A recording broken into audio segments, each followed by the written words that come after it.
Well, you're going to love this story. There is a new viral video tearing up the internet that's already gotten almost 3 million hits. It's of a homeless man in Columbus, Ohio, who panhandles on the side of the road. He carries a sign that says he's fallen on hard times and has a God-given gift of voice. Turns out it's exactly what he does have.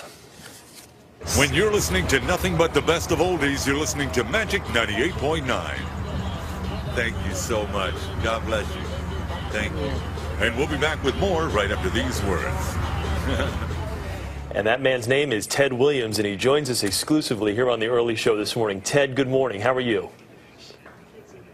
I'm fine, thank you, and good morning to you too, sir. I just want to hear you talk. Ted, just read something. First of all, congratulations. And let me just ask you right off the bat, what's it like to go from being homeless and on the side of the road with a sign in your hand to now overnight you are this sensation and people can't get enough of you right now? Oh my God, it's just sensational for one. It's numbing for another, overwhelming. I mean, there's so many words that I just, oh God, it's just amazing. I feel like, well, I've already been characterized as the Susan Boyle. You know, I'm just so happy. And watch the CBS Evening News with Katie Couric. No, I'm just teasing right now. Or Ted, nice. You could remind people to watch The Early Show with Erica Hill and Chris Raggi. Give it a shot. Go ahead. I would love to be able to watch the early morning show on CBS with Erica and Chris, or Chris and Erica. Weekday morning. We've got right both here options. On CBS. Wonderful. Ted, have people started to, because I imagine you said it's sort of surreal, and I'm sure it's still sinking in, though. Have people started to come out of the woodwork? Anyone coming out and saying, oh, Ted, I remember you. I knew you had that voice way back when. Yes, ma'am. Well, some people have called me since then. I managed to get a cell phone, but people have called me and said, I knew you were going to do it eventually. I knew you know, people. My mom is just really, I'm going to be going to New York hopefully this afternoon, and please, I apologize. I'm getting a little emotional. I haven't seen my mom in a great deal of time since then, but she doesn't believe it. She's 92 and she lives in Brooklyn, and I was born and raised in Brooklyn in the Bedford-Stuyvesant area, right around Bergen and Buffalo, Atlantic Avenue, Flatbush, and you know, that area.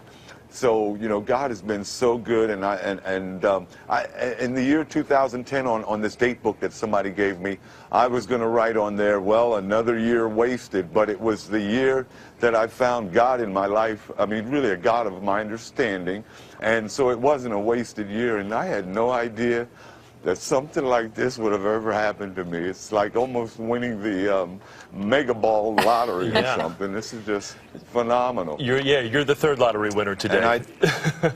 Let me ask you this, Ted. You got your career got derailed through drugs and alcohol. You talked of that, and now you've been sober for what, 2 years now? Is that correct? About 2.5 years. About 2.5 years. And congratulations for this. So what now? What would you now like to do? How are you going to put this voice to use? Well, I would like to just have a job and a home, an apartment or anything, you know, to be able to cook in.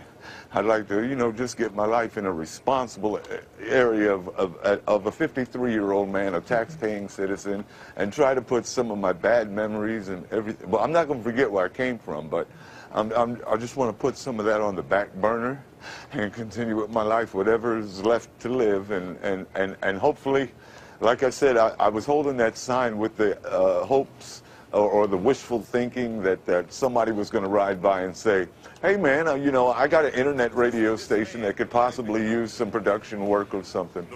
Well, clearly everything happens for a reason. There's a reason that you were there and that someone did drive by. You mentioned your mom and that you're headed here to New York. Your mom is 92, and this hasn't quite sunk in for her. You haven't seen her in a while. I imagine for her this is really a dream come true too. Was she worried that maybe you wouldn't be able to pull out of that low place where you had been? You know, one of my biggest prayers that I sent out was that she would live long enough for me to see me, you know, rebound or whatever. And I guess God kept her around, and he kept my pipes around, you know, to maybe just have one more shot that I would be able to say, Mom, I did do it before. You know, I might pass away before her or whatever, but my dad didn't get a chance to see this.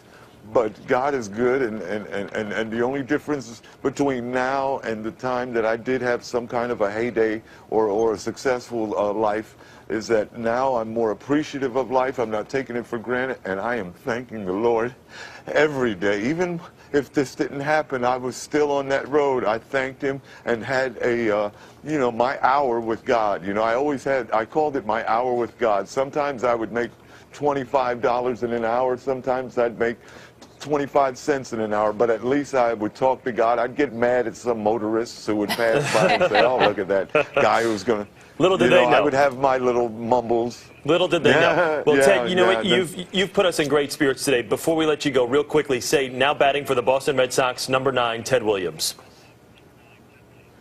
Now batting for the Boston Red Sox, number 9, Ted Williams. Ted, congratulations to you on your success. Good to talk with you, okay? Go get him, all right, buddy? Thank all right, that was you Ted so Williams. much.